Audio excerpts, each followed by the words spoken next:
Welcome to Bricker Hall, which originally was called the Administration Building. As you learned in the first section, University Hall was one of the few buildings on campus for many years, and many campus offices were naturally located there. These included those that handled administrative functions, such as the bursar's office, where students would pay tuition and other fees. By 1920, though, OSU's student body numbered about 8,000, and the staff tasked with administering this enrollment grew too large to be housed in several rooms of University Hall. So the Board of Trustees agreed in 1921 to pay for a new administration building at a cost of about $500,000, and it opened in 1924. In addition to the offices serving students, the president's office was located here on the second floor, as was the first faculty club on the third floor. When the faculty club moved out in 1940 to its own building across the Oval, the graduate school offices took its spot. The president's office remained until 2023. Because many student services were located here, the building was a hub of activity at the beginning of each term. Remember, for many years, the technology did not exist to allow students to conduct their business with the university other than in person.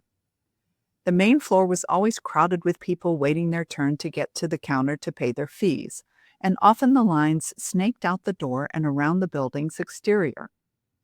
In the late 1960s, the building was a focal point for students for a far different reason.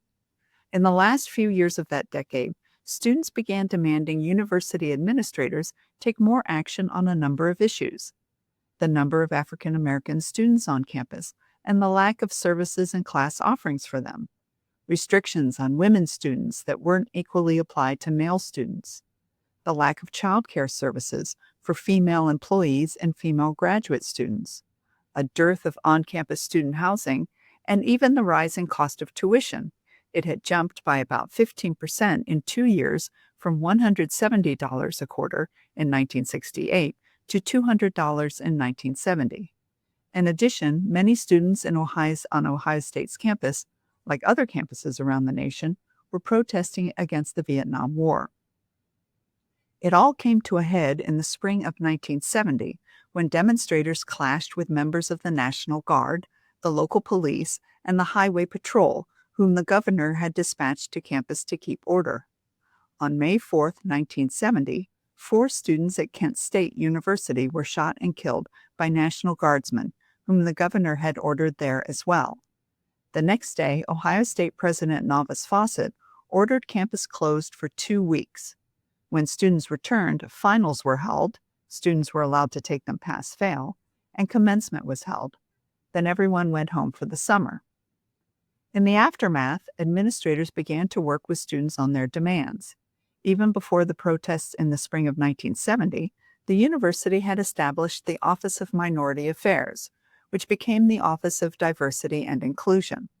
Later, both the Department of African American and African Studies and the Department of Women's Gender and Sexuality Studies were created, and a child care center was established. One of the most important changes was to give students more of a voice in the administration of university affairs. Student representatives now sit on University Senate, which makes policy recommendations to the university administration, and 2 student members sit on the Board of Trustees as well. In 2025, the Office of Diversity and Inclusion was shuttered, following a federal presidential order requiring universities to eliminate programs that focused on diversity, equity, and inclusion, or risk losing federal funding.